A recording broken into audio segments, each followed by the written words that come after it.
सब सुन रहल छी अमचन म्यूजिक की शानदार प्रस्तुति।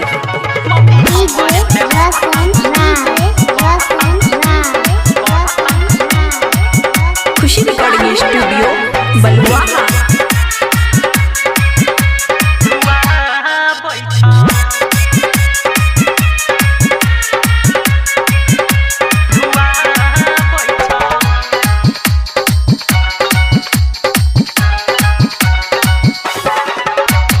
कर बैला शादी हमर भेलो बर्बादी, किया कर बैला शादी हमर भेलो बर्बादी, किया कर बैला शादी हमर भेलो बर्बादी, किया कर बैला शादी हमर भेलो बर्बादी। उ त हमर के आँख देखाबै छ, हे के हमर मम्मी, हे के हमर मम्मी मौगी हमारे से बड़ कंधुआ बैठाओ।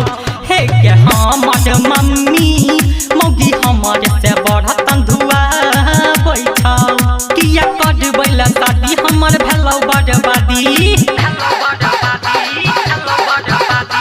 कर बैला शादी हमर भेलो बर्बादी, किया कर बैला शादी हमर भेलो बर्बादी, किया कर बैला शादी हमर भेलो बर्बादी। उ त हमर के देखाबै छ,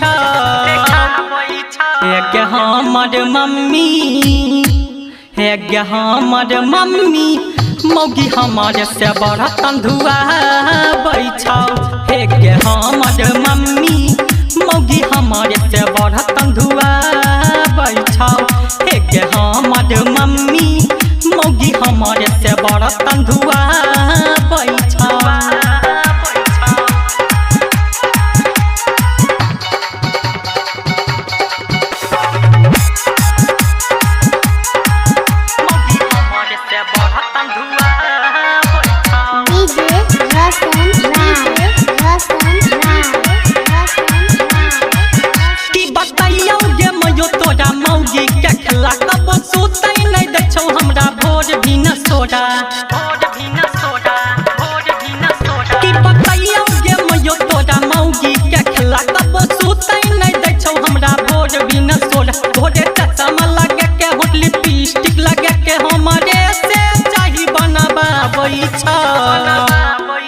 हे गे हमर मम्मी, हे गे हमर मम्मी मौगी हमारे से बड़ कंधुआ बैठाओ।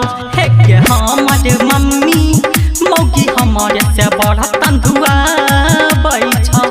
हे गे हमर मम्मी मौगी हमारे से बड़ कंधुआ बैठाओ।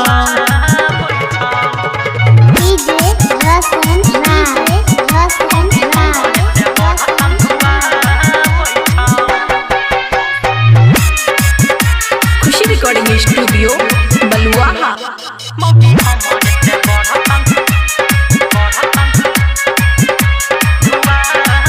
भेलो शादी जे गरम छौ हमर मिजाज, सब हंसै छौ हमरा पगौआ समाज।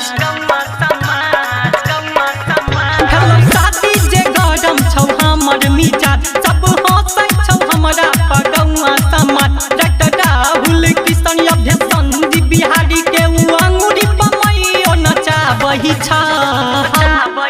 हे गे हमर मम्मी, हे गे हमर मम्मी मौगी हमारे से बड़ कंधुआ बैठाओ।